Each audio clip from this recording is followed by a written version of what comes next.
My mother-in-law just claimed she owns our $1.2 million house for $5. My name is Karina Friedman. I'm 34 years old, and what happened at our Friendsgiving dinner last night still has my hands shaking. While 12 of our closest friends were laughing in the living room of the Victorian home my husband Jason and I spent 5 years saving for, I overheard my mother-in-law Margaret bragging to her sister about something that made my blood turn to ice. She wasn't just talking, she was waving papers in the air like a trophy, declaring herself the new owner of our dream home. If you're watching this, please subscribe and let me know where you are watching from. This is the story of how I turned a family dinner into a courtroom. 7 years ago, when Jason Smith and I got married, I thought Margaret's constant reminders about our income gap were just typical mother-in-law territory. Jason made $150,000 as a software engineer at a tech startup in San Francisco, while my freelance interior design business brought in around $45,000 on a good year.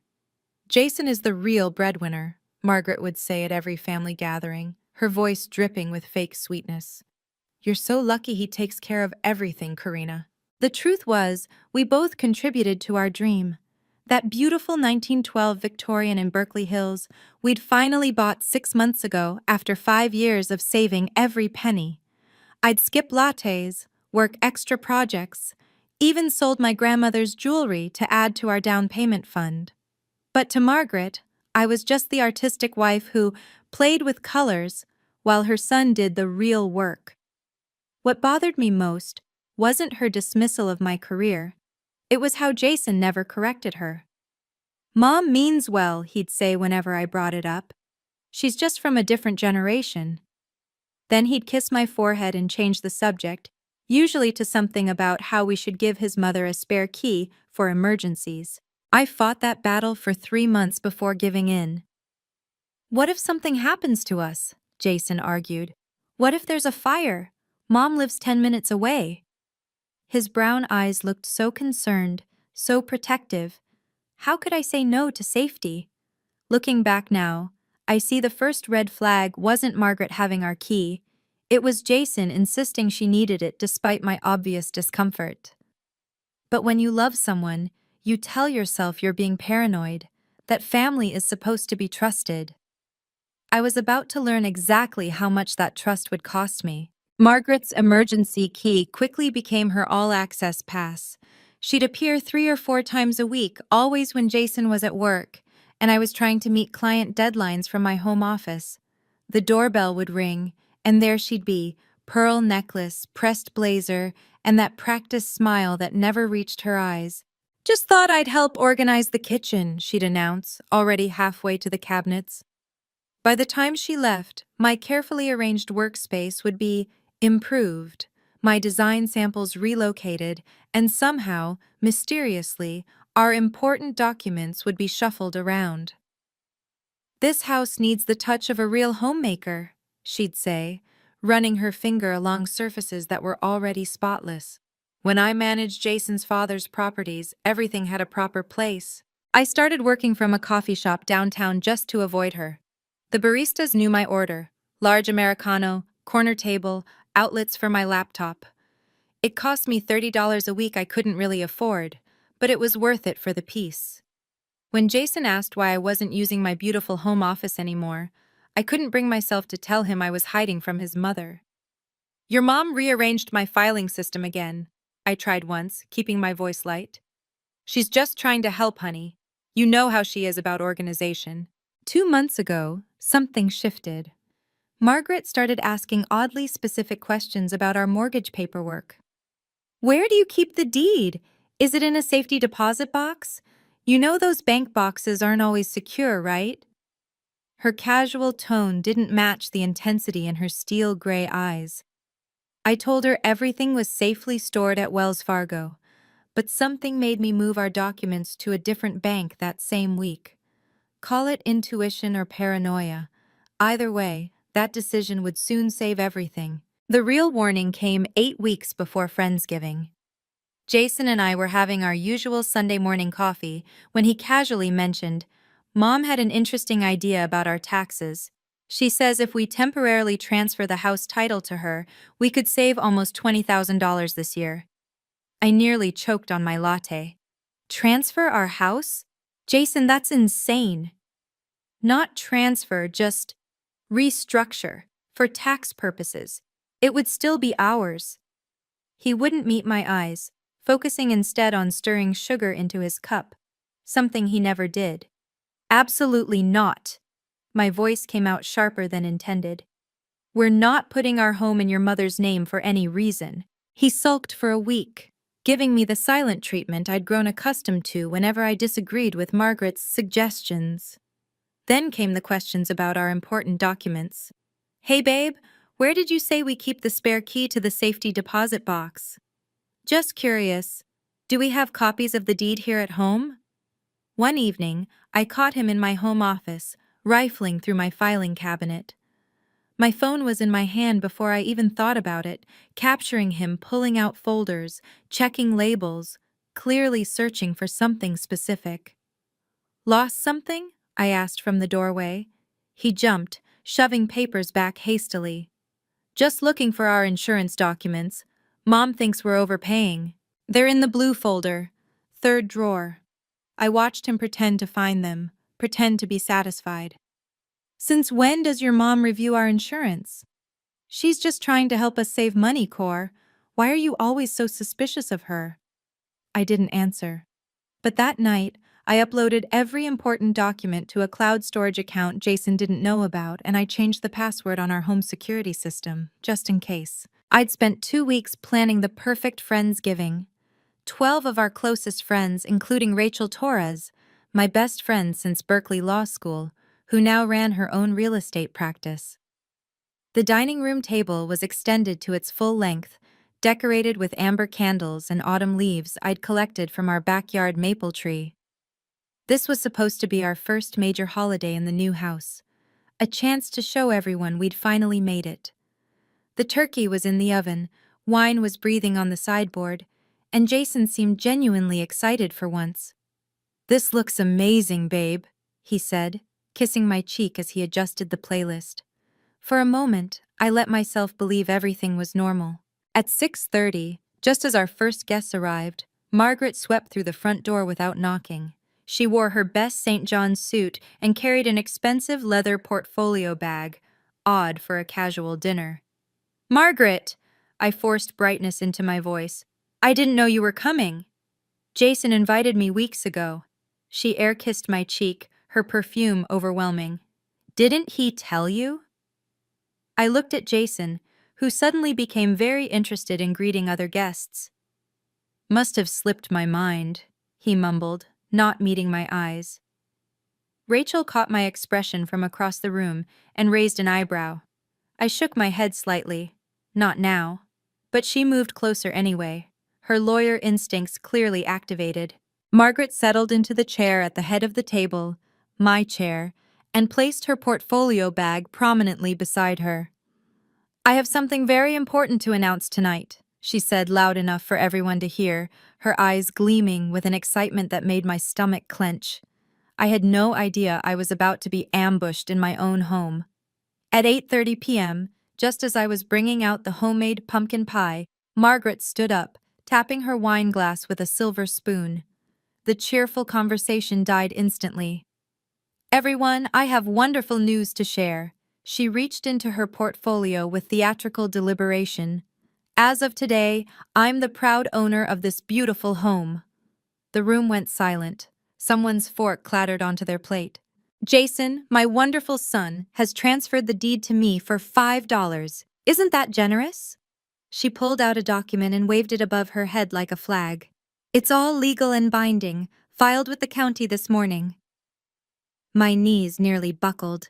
I gripped the pie server so hard my knuckles went white. Across the table, Jason stared at his plate, his face flushed red. "What?" The word came out as a whisper. I cleared my throat, tried again. "What are you talking about, Margaret?" "Oh, didn't Jason tell you? We completed the paperwork last week, see?"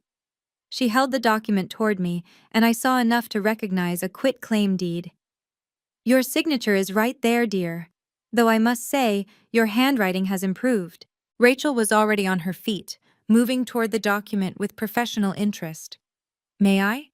Without waiting for permission, she took the paper from Margaret's hand. Her eyes scanned rapidly, and I saw her jaw tighten. This is interesting, Rachel said carefully. Karina, when exactly did you sign this? I didn't. My voice was steady now, cold as winter rain. I have never seen that document in my life. Margaret's smile widened. Oh dear, are you feeling all right? Perhaps the stress of hosting has gotten to you. Jason, tell her about your meeting at the notary. The room felt like it was spinning. 12 pairs of eyes darted between Margaret's triumphant face and my frozen expression. Jason finally looked up, his voice barely audible. Karina, it's just a formality. For taxes. Mom explained it would save us. Stop. The word came out sharp enough to cut glass. My hands were shaking, but my voice was steady. You forged my signature? Nobody forged anything, Margaret interjected smoothly. You were probably just distracted when you signed. You artists can be so absent-minded. Rachel moved closer to me, her hand briefly touching my elbow. A lawyer's gesture that said, "Stay calm, I've got this." She held up the document. This signature doesn't match Karina's usual style. I've seen her sign dozens of documents. Our friend Mark, a CPA, leaned forward. Wait, you can't just transfer a house for $5. There are tax implications, gift taxes. All handled, Margaret said dismissively. I've been in banking for 30 years. I know what I'm doing. I looked at Jason. Really looked at him. The man I'd shared a bed with for 7 years couldn't meet my eyes. Did you really think I'd sign this? My voice was quiet now, dangerous. Mom said you did it online, Your mother said? I laughed, but there was no humor in it. And you believed her over me? The room was suffocating. Our friends sat frozen, witnesses to the complete destruction of my marriage. Rachel stepped between me and Margaret, her voice carrying the authority of a courtroom. Margaret, if this signature was forged, we're talking about a federal crime, wire fraud, forgery, conspiracy. How dare you threaten me in my own house? Margaret snapped. Your house? I said softly. We'll see about that. Excuse me, I said, my voice eerily calm. I need to get some water. I walked to the kitchen with measured steps, feeling every eye in the room following me. Rachel was right behind me, closing the door softly. Karina, breathe. We can fix this. I know. I pulled out my phone, my fingers steady despite the rage burning in my chest. I've been preparing for something like this. Rachel's eyebrows shot up. What do you mean? 2 weeks ago, I hired a private investigator, found emails between Jason and Margaret planning something for tonight. I showed her my phone screen, screenshots of messages discussing Operation Thanksgiving, and finally getting rid of her. Holy shit, Cor, you knew? I suspected, but I didn't think they'd actually... I stopped, composed myself. I have the real deed in a safety deposit box at Chase, not Wells Fargo like I told them. I have video of Jason practicing my signature, and right now, my phone is recording everything in that dining room. Rachel grabbed my shoulders. You brilliant, brilliant woman. Okay, here's what we're going to do. We go back out there, and you play shocked and weak. Let them incriminate themselves further. I've got a judge who owes me a favor. We can get an emergency injunction tonight.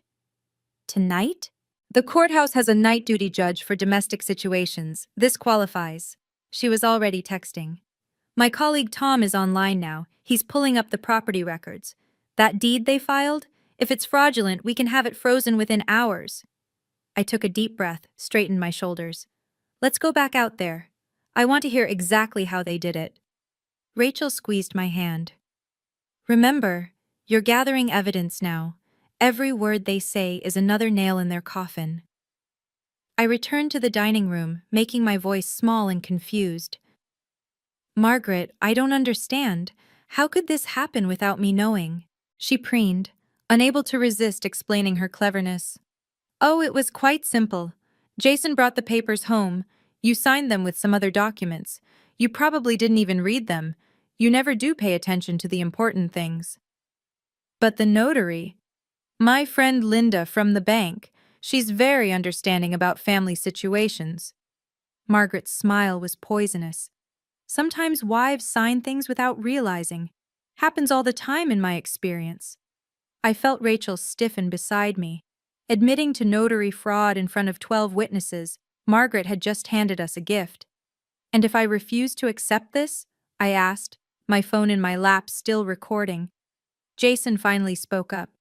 Karina, please, Mom's just trying to help us. The tax benefits will save you thousands, Margaret finished. Of course, if you're unhappy with the arrangement, you could always leave. I'm sure Jason could find someone more appreciative of his generosity. There it was, the real plan. Is that what this is about? I looked at Jason. You want a divorce but don't want to split the assets? His silence was answer enough. Margaret pulled out another document. If you're thinking of fighting this, I should mention I've also filed a claim that you've been mentally unstable. Depression, anxiety, unable to make sound decisions. Jason's been documenting your episodes. What episodes? But even as I asked, I saw Jason's guilt-stricken face and knew. Every time I'd cried about his mother's intrusions, every moment of frustration, he'd been building a case. The betrayal was so complete, so calculated, that for a moment I couldn't breathe. What Margaret and Jason didn't know was that I'd been preparing for this moment for 2 weeks, ever since I'd accidentally seen an email on Jason's laptop. It started innocently. I was looking for a recipe he'd saved when an email notification popped up from Margaret. Operation Thanksgiving is a go. She suspects nothing. My blood had run cold. I'd taken a photo before the notification disappeared, then pretended everything was normal while I planned my defense. The private investigator cost me $3,000 I'd scraped together by selling my vintage jewelry collection. Within days, he'd found everything. Jason had been siphoning money from our joint account, $50,000 over 6 months, transferred to an account only he controlled. Margaret had been meeting with a real estate attorney who specialized in creative property transfers. They'd even scheduled a moving company for the day after Thanksgiving. I'd moved our real deed to Chase Bank, keeping the Wells Fargo box active with fake documents. The hidden cameras I'd installed in our home office, disguised as phone chargers, captured Jason practicing my signature over and over, Margaret coaching him. Make the C rounder, she always curves it more. The hardest part was acting normal. Kissing Jason goodnight knowing he was planning to steal everything. Smiling at Margaret's insults while documenting every interaction. But I had Rachel reviewing everything, building an airtight case. We're not just going to stop them, Rachel had promised. We're going to destroy them legally. Fraud, conspiracy, attempted theft. These are felonies, Karina. Now, sitting at my Friendsgiving table, with the evidence playing on my phone, I knew the trap was about to spring. I just needed them to keep talking, keep bragging, keep digging their own graves. The woman they'd dismissed as just an artist was about to teach them about consequences. While Margaret held court in my dining room, my support network was mobilizing. Rachel had connected me with 3 crucial allies over the past 2 weeks, and each was playing their part tonight. First was Mark, our CPA friend sitting at the table, who'd already reviewed our finances at my request. He'd found discrepancies that would make any prosecutor salivate. Jason had claimed business losses that didn't exist, writing off personal expenses that traced back to someone named Jennifer Walsh. A woman whose social media showed her sporting new jewelry that looked suspiciously like pieces from my grandmother's collection Jason claimed were stolen last month. Second was our neighbor, Tom Thompson, the retired FBI agent who lived 2 houses down. When I'd shown him the forged documents, his expression had gone from grandfatherly concern to professional fury. In my 30 years with the Bureau, I've seen this exact scam dozens of times. The family member angle makes it worse. Judges hate domestic fraud. He was monitoring tonight's events from his living room, ready to provide federal law enforcement context if needed. The third ally was unexpected: Linda Patterson, the notary Margaret had mentioned. What Margaret didn't know was that Linda had already been questioned by the state licensing board about suspicious notarizations. When Rachel's colleague contacted her this afternoon with evidence of another fraudulent notarization, Linda had flipped immediately, agreeing to testify in exchange for immunity. Our encrypted Signal group chat was buzzing. Mark: she just admitted to tax fraud on recording. Tom: that's conspiracy across state lines, FBI jurisdiction. Rachel: Judge Martinez is standing by. Say the word. I glanced at my phone under the table. Everything was proceeding perfectly. Margaret thought she was the chess master, but she didn't realize she'd already been checkmated. She just hadn't seen it yet. You know what, Margaret? I said, standing slowly. You're right. I should check my records. Maybe I did sign something. I walked to my office, knowing Jason would follow. He did, closing the door behind him. Karina, please understand. Understand what? I pulled out my filing cabinet, making a show of searching. That you've been planning to steal our house, or that you've been cheating with Jennifer Walsh? His face went white. How did you— The PI you didn't know I hired? He's very thorough. I pulled out a manila folder, thick with printed emails and photos. 3 months pregnant, isn't she? Did Margaret arrange that too, or was that your own initiative? It's not— she doesn't mean anything. Neither do I, apparently. I found what I was looking for. A folder labeled Insurance that actually contained video stills from our hidden cameras. Is this you practicing my signature? Because it sure looks like you. Jason grabbed for the folder, but I was faster, stepping back against the desk. Mom said it was the only way. You'd never agree to a divorce, and California's community property laws would give me half of everything, including your stock options that vest next month, worth about $400,000, right? His mouth opened and closed like a fish. Behind him, the door cracked open, Rachel recording everything on her phone. Jason, I said quietly, did you know that forging a spouse's signature on property documents is a federal crime? Did Margaret mention that when she was coaching you through it? She said no one would find out, that you'd be too embarrassed to fight it publicly. I smiled then, cold and sharp. Your mother really doesn't know me at all. If you're watching this right now, I need you to comment below. What would you do if you discovered your spouse and mother-in-law were conspiring to steal your home? This story is about to take an even darker turn, and I promise you, the ending will be worth it. Please hit that subscribe button so you don't miss what happens next. And remember, everything I'm about to share shows the importance of protecting yourself legally. The justice system works, but only if you document everything. Now let me tell you what happened when we returned to that dining room. While Jason stood frozen in my office, Rachel was already on her phone with Judge Martinez. Your Honor, we have a situation of urgent domestic fraud in progress. The perpetrators are currently in the victim's home, admitting to forgery on recording. Yes, sir. We have 12 witnesses. The property value is $1.2 million. Yes, I'll hold. She looked at me, her expression fierce. Emergency injunction will be ready in 20 minutes. It'll freeze all property transfers involving your address for the next 30 days while the investigation proceeds.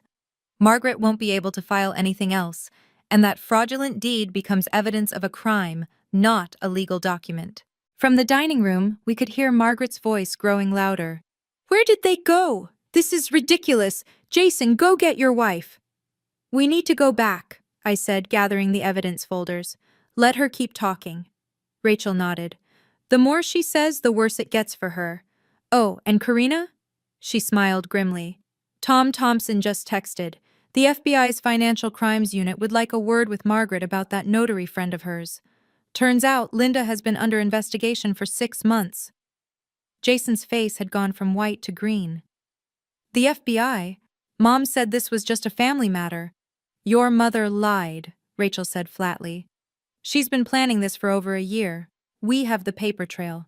As we walked back to the dining room, I felt a strange calm settling over me. The woman who'd criticized my career, belittled my contributions, and tried to steal my home was about to learn what happened when you underestimated someone just because they were quiet. Ready? Rachel whispered. I've been ready for 2 weeks, I replied, and opened the door.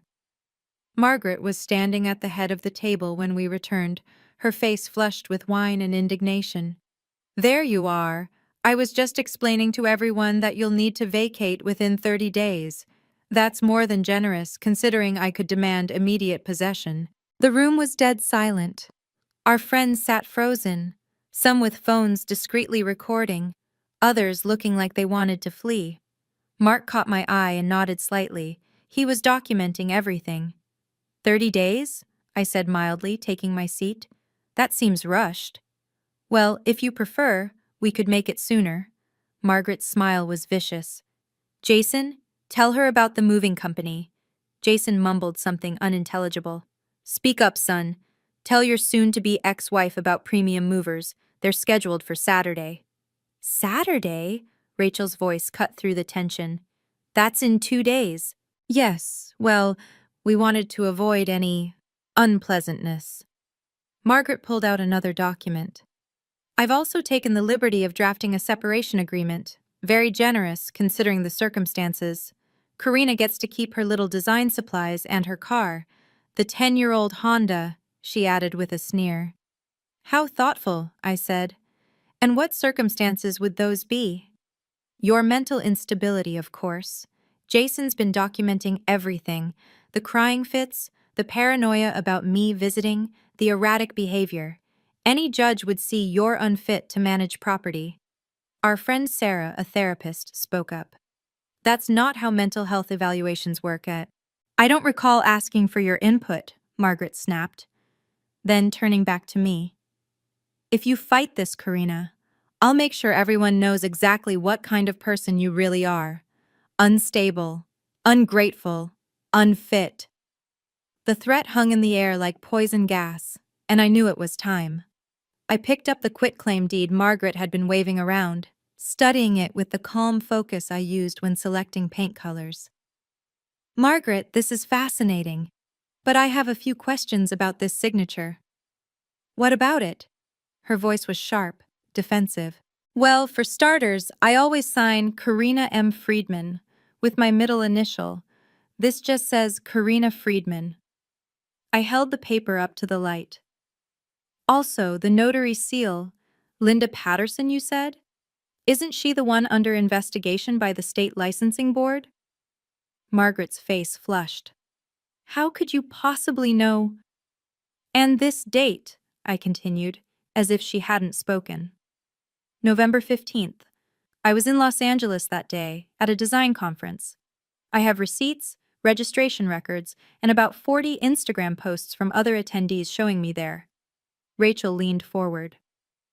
That would make it physically impossible for Karina to have signed this in person, as the notarization claims. She could have signed it before, Jason started. No, Mark interrupted, pointing at the document. The notary stamp specifically states personally appeared before me on this date. If Karina wasn't there, that's notary fraud. Margaret snatched the paper back. You're lying. Jason said you were home that day. Jason says a lot of things. I pulled out my phone, showing my Google timeline. But GPS doesn't lie, neither do credit card records, or the Uber receipts from LAX. The room was electric with tension. Our friends were no longer pretending not to watch. Everyone was openly staring as Margaret's confident facade began to crack. Even if there was some minor discrepancy, Margaret stammered, the deed has been filed. It's legal now. Is it, though? I asked softly. Because I wonder what the FBI will think about it. The FBI? Margaret laughed, but it sounded forced. Don't be dramatic. I'm not being dramatic. I'm being factual.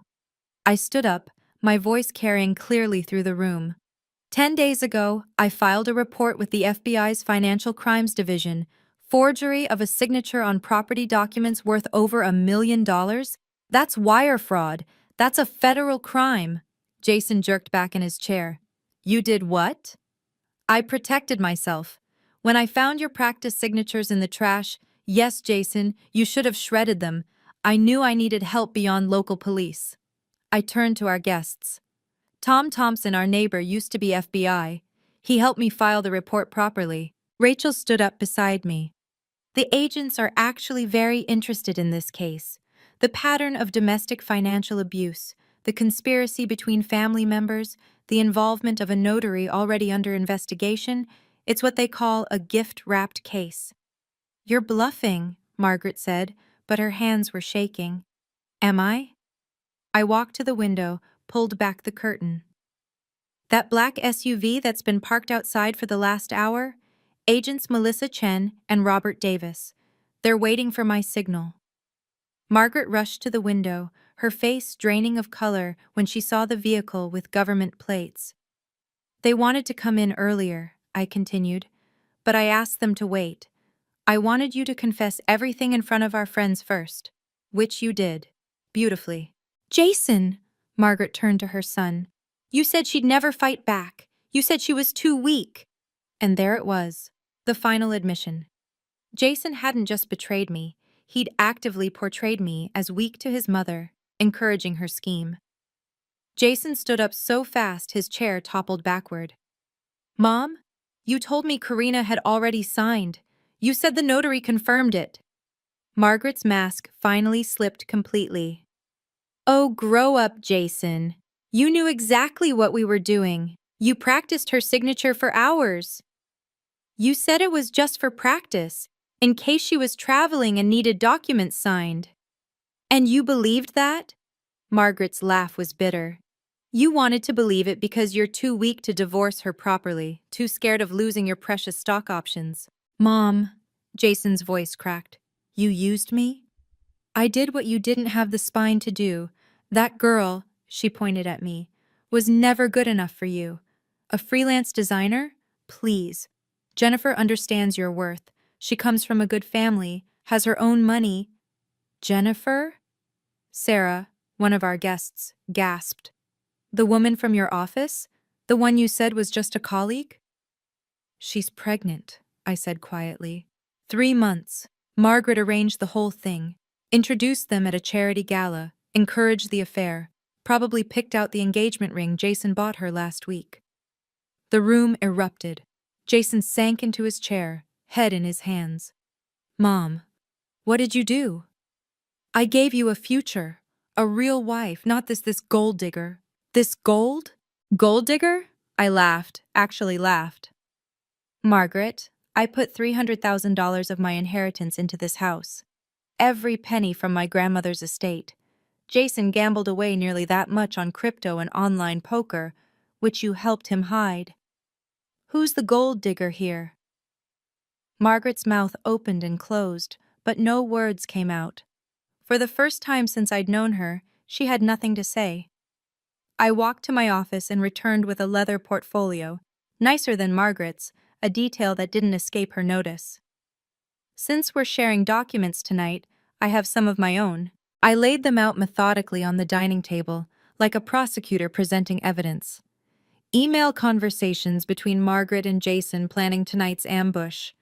Video stills of Jason practicing my signature, date and time stamped. Bank records showing unauthorized withdrawals from our joint account. And my personal favorite. I placed down a printed screenshot. Margaret's text to someone named Richard Blackwood. Once I have the house, we can flip it for double. My idiot son and his wife will never know what hit them. You went through my phone? Margaret shrieked. No, your friend Richard's wife did, during their divorce proceedings. She was very interested to learn about your relationship with her husband. I smiled coldly. She's witness number 7 for the prosecution. Rachel picked up the narrative thread seamlessly. The FBI has been building a RICO case, Racketeer Influenced and Corrupt Organizations Act. When multiple people conspire to commit fraud, it becomes organized crime. The penalties are severe. 20 years federal prison, Tom Thompson said from the doorway. He'd been listening from the kitchen. Plus asset forfeiture. Margaret, they can take everything you own.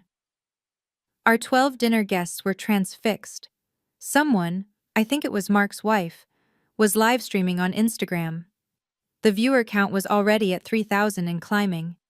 This is insane! Margaret grabbed for the documents, but I was faster, sweeping them back into the portfolio. No, Margaret, this is justice, and we're just getting started. I pulled out my phone. Should I invite the agents in now, or would you like to confess to anything else first? Margaret's desperation transformed into pure venom. You little bitch! You think you've won? I'll destroy you! I know about your anxiety medication, your therapy sessions after your mother died. I'll tell everyone you're mentally unstable. Go ahead, I said calmly. Taking care of my mental health after losing my mother isn't a crime. Forging signatures is. She turned to the room, wild-eyed.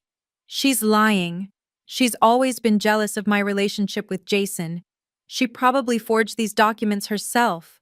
Margaret, Rachel said, holding up her phone, you might want to stop talking. Your lawyer is texting me. He's dropping you as a client. Margaret snatched the phone, reading the message. Her lawyer had seen the live stream and wanted no part of a federal fraud case. Her face went from red to purple to white in seconds. I'll burn this house down before I let you keep it, she screamed. Tom Thompson stepped forward. Ma'am, you just made a terroristic threat in front of 13 witnesses and on live stream. That's another felony. Margaret pulled out her phone with shaking hands, trying to call someone, anyone, for help. But word was already spreading through her social circle. The live stream had gone viral. Comments were pouring in. OMG, is this real? That poor woman. Call the FBI now. Jason finally spoke, his voice broken. Mom, please stop. You're making it worse. Shut up, she rounded on him. This is your fault. If you'd been man enough to handle your wife, to handle me, I stepped forward. Like property? Like something you own? You're nothing, Margaret spat. A nobody who got lucky marrying my son. Your son, I said quietly, is going to prison too, for conspiracy, fraud, and theft. Congratulations, Margaret, you've destroyed your own family. Before you continue insulting me, Margaret, let's discuss who really paid for this house. I pulled out a bank statement, holding it up for everyone to see. $300,000 from my grandmother's estate. That's 40% of the purchase price. That's a lie. Here's the wire transfer receipt. And here's Jason's contribution, or rather, what was left of it after he lost $200,000 gambling online. I showed another document. DraftKings, FanDuel, underground poker sites. You knew about it, Margaret. You helped him hide it from me. Jason's head snapped up. You knew about the gambling? I'm a designer, not an idiot. I track every penny because I have to.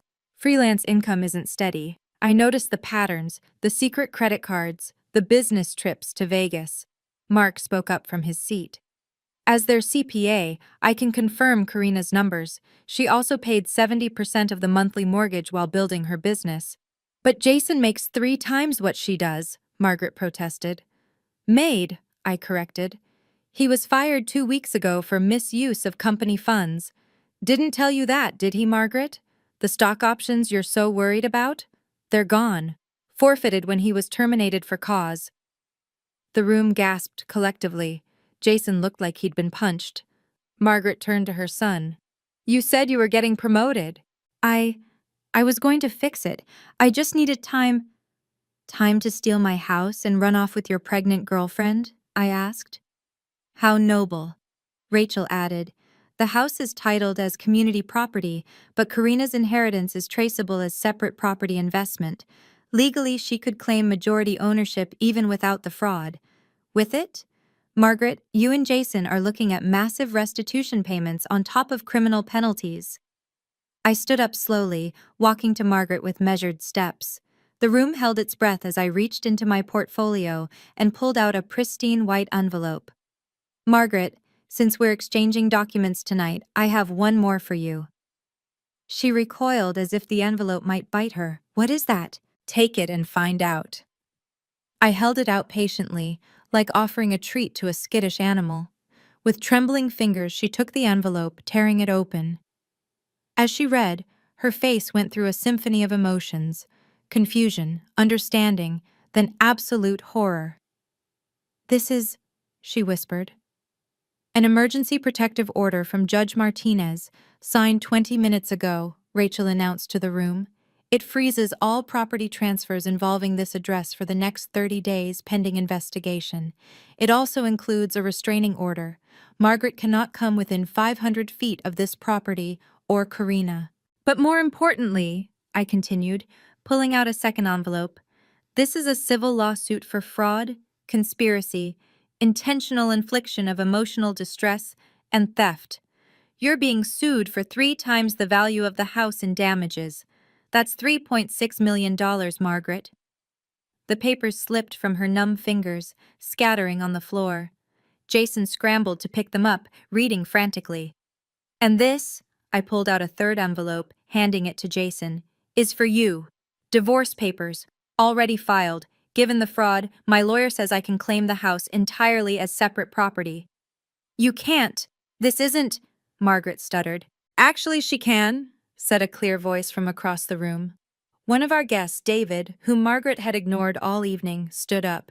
"I'm a Superior Court judge. I've been watching this unfold, and I'll be happy to testify to everything I've witnessed tonight." The doorbell rang with the formal authority of inevitability. Everyone froze. "That would be Agents Chen and Davis," I said, walking to the door. "I texted them 5 minutes ago." 2 FBI agents entered. Professional, composed, their badges visible. The woman, Agent Chen, surveyed the room while Agent Davis focused on Margaret. "Mrs. Margaret Smith?" Agent Davis's voice was neutral, official. "We need you to come with us for questioning regarding allegations of wire fraud, forgery, and conspiracy to commit fraud." "I'm not going anywhere without my lawyer." "You're not under arrest at this time, ma'am. This is voluntary questioning. However, if you refuse, we'll return with a warrant." Agent Chen held up an evidence bag. "We'll need that fraudulent deed as evidence." Margaret clutched the paper to her chest. "This is mine. My son gave it to me." "Ma'am, that document is evidence in a federal investigation." Agent Davis stepped forward. "You can hand it over voluntarily, or we can get a warrant. Your choice." Rachel spoke up. "Margaret, as an attorney, I advise you to cooperate. It'll look better for you." With shaking hands, Margaret surrendered the deed. Agent Chen sealed it in an evidence bag, labeling it carefully. "Mr. Jason Smith," Agent Davis turned to my soon-to-be ex-husband, "we'll need you to come to the field office tomorrow morning, 9 a.m. sharp. Bring any documentation related to this property transfer." Jason nodded mutely, looking like a broken puppet. The agents turned to me. "Mrs. Friedman, thank you for your cooperation. The prosecutor will be in touch within 48 hours." As they prepared to leave with Margaret, Agent Chen paused. "Oh, and Mrs. Smith? That notary, Linda Patterson? She's already in custody. She's been very cooperative." Margaret's collapse was total and devastating. She sank into a chair, her perfect composure shattered like expensive crystal. The woman who'd walked into my home with such arrogance was now a trembling shadow. "Please," she whispered, looking at me with desperate eyes. "Karina, please, I'm sorry. I'll give it all back. I'll tell them it was a misunderstanding." "A misunderstanding?" I kept my voice level. "You coached my husband to forge my signature. You conspired to steal my home. You tried to destroy my reputation. Which part was the misunderstanding?" "I just wanted what was best for Jason." "No." Jason's voice cut through her excuse. "You wanted control. You always have. You picked Jennifer. You planned this whole thing. You used me." "Everything I did was for you," Margaret wailed. "Everything you did was for yourself," Jason replied, his voice hollow. "Karina's right. You destroyed our family." The live stream viewer count had hit 50,000. Comments flooded in supporting me, sharing their own stories of toxic in-laws, celebrating the justice unfolding in real time. Margaret tried one last manipulation. "If you send me to prison, think about what people will say. The scandal is what you did, not what happens to you because of it," Rachel interjected. "Take responsibility for once in your life." Tom Thompson stepped forward. Ma'am, I've seen a lot of criminals in my career. The ones who cooperate, who show genuine remorse, they get lighter sentences. The ones who keep lying, keep manipulating, he shook his head. Judges throw the book at them. Margaret looked around the room, searching for one sympathetic face, one ally. She found none. Even Jason had turned away from her. Get out of my house, I said quietly. Now. Are you feeling that justice finally being served? This is exactly what happens when we document everything and stand up to bullies, even when they're family. If this story is helping you recognize the importance of protecting your assets legally, please share it with someone who needs to hear it. Subscribe and hit the notification bell so you don't miss the conclusion. You won't believe what happened in the aftermath. Remember, always keep notarized copies of your important documents in a secure location that only you control. Now let me tell you how this all ended. As the FBI agents escorted Margaret toward the door, Jason made one last desperate attempt to salvage something from the wreckage. Karina, wait, please. He moved toward me, hands outstretched. We can work this out. I'll testify against Mom. I'll sign whatever you want. We can start over. Start over? I laughed, but there was no humor in it. With your pregnant girlfriend? With the gambling debts you hid? With the trust you destroyed? I made mistakes, but I love you. You practiced forging my signature for hours, Jason. That's not a mistake. That's a crime. I pulled out my phone, showing him a video. This is you, 3 days ago, telling Jennifer you'd have the house by Thanksgiving, that I was too stupid to see it coming. The room collectively gasped. On the small screen, Jason's voice was clear. Karina's so trusting, it's pathetic. Mom's right, she doesn't deserve what we have. I didn't mean. You chose your side, Jason. You chose it every time you let your mother insult me. Every time you gambled away our savings. Every time you lied. I handed him another envelope. The divorce papers are already filed. Due to the fraud, my lawyer says I can expedite it. You'll be served officially tomorrow. But the baby, Jennifer's baby, is your responsibility, not mine, though you should know Jennifer's husband called me yesterday. Oh, didn't she mention she was married? Apparently, you're not the only one she's been playing. Jason's face crumpled completely. He'd lost everything. His wife, his house, his job, his mother's respect, and now even his mistress was a lie. You did this to yourself, I said softly. Both of you did. I stood in the center of my dining room, and addressed everyone with a clarity I hadn't felt in years. Margaret, Jason, you need to leave, now. The restraining order is already in effect. Margaret, flanked by the FBI agents, turned for one last venomous look. This isn't over. Yes, it is. My voice carried the authority of someone who'd finally found their power. This is my house. Get out. Now. The room erupted in spontaneous applause. 12 friends who'd witnessed my humiliation were now witnessing my triumph. Rachel stood beside me, a protective presence. Mark's wife was still streaming, the comments flowing with support and celebration. Jason gathered his coat with shaking hands. My things will be packed and placed in storage. You can coordinate pickup through your lawyer. I stepped closer, lowering my voice so only he could hear. That key your mother used? The locks are being changed tonight. As the FBI agents escorted Margaret out, she tried one final manipulation, calling out loud enough for everyone to hear. I only wanted what was best for my grandchildren. The grandchildren you'll never meet, I replied.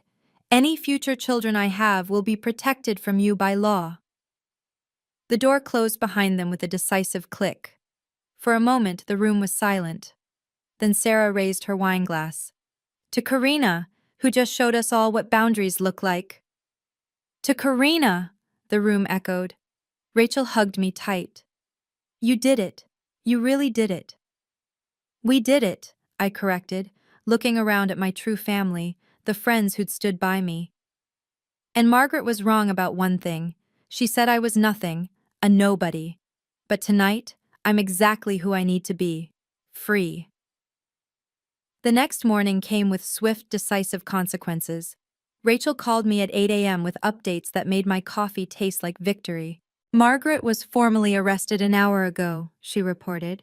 The charges are serious: wire fraud, forgery, and conspiracy to commit fraud. Her bail is set at $100,000. Can she make bail? Here's the beautiful irony. Jason has to post it. She needs a family member to guarantee it, and he's all she's got.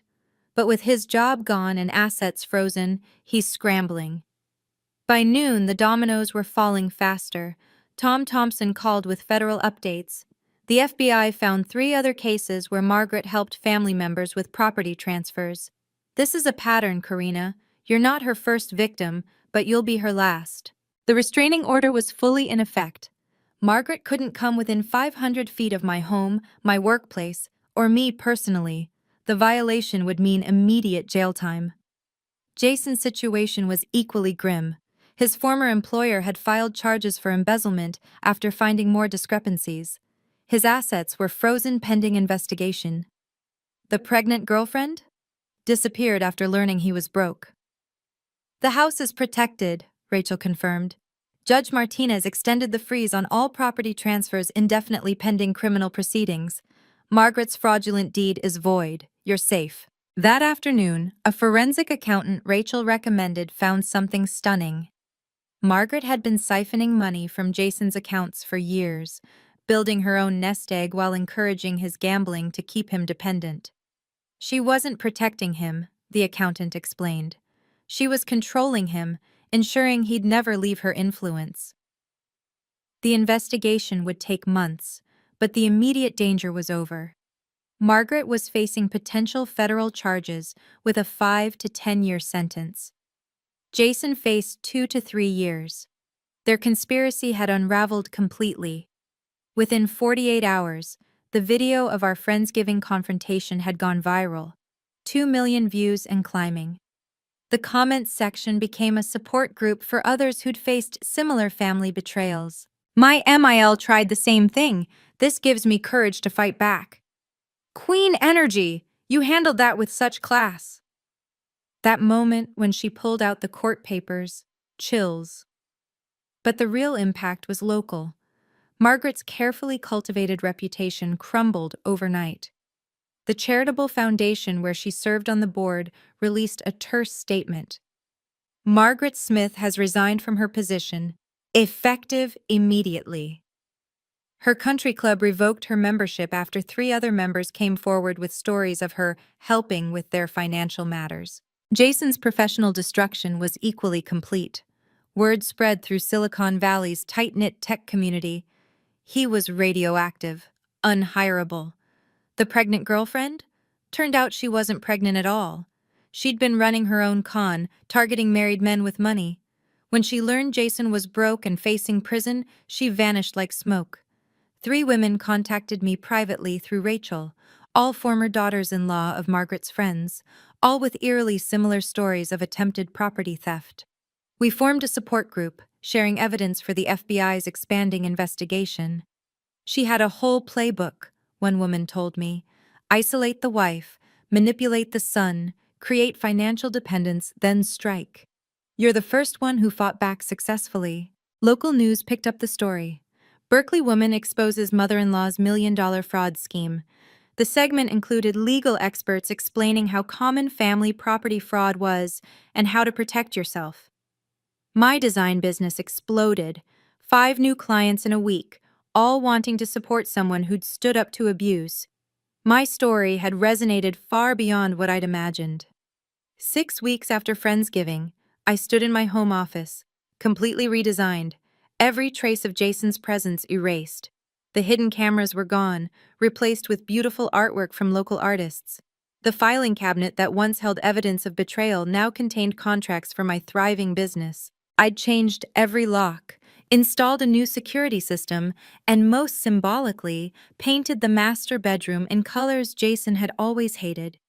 Deep jewel tones that made the space feel like a sanctuary. My design studio, Friedman Interiors, was booming. The viral story had brought an unexpected gift: clients who valued strength and authenticity. My new tagline? Designing spaces, setting boundaries. My income had jumped from $45,000 to a projected $150,000 for the year. The divorce was proceeding quickly. Due to the fraud, California's normally equal distribution laws didn't apply. Jason would get nothing from the house, and he owed me $200,000 in restitution for the stolen funds and hidden gambling debts. I joined a support group for survivors of financial abuse, not as a victim, but as a success story. Dr. Sarah Martinez, the therapist who'd been at our Friendsgiving, ran the group.